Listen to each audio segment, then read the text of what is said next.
কোলাঘাটে আর মাছটা না খুব একটা ভালো পাওয়া যায় না। তো মাম হুগলি থেকে যখনই আসে আমার জন্য কিছু না কিছু মাছ আনে। তো সেই দিন আর মাছ এনেছিল।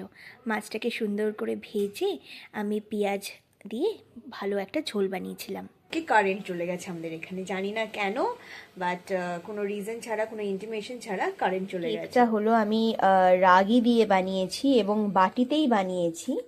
তো আম, ভালো করে আমি ফোকাস নিয়ে দেখাচ্ছি। আর খেয়েই দেখবো কেমন হয়েছে। আমি তো ফার্স্ট টাইম বানালাম এরকম করে রাগি দিয়ে, তো দেখা যাক কেমন হয়। তার সাথে আমি বানিয়েছিলাম ঝাল সুজি, যেটাকে আবার বলাও হয় উপমা। আমি রান্না করতে করতে কারেন্টটা চলে আসে আর ইনকাও ঘুম থেকে জেগে যায়।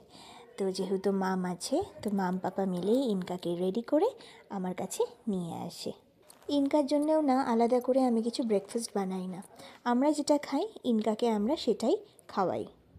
চলো আজকে ব্লগটা এখানেই শেষ করছি। তোমরা খুব ভালো থেকো, সুস্থ থেকো, টাটা।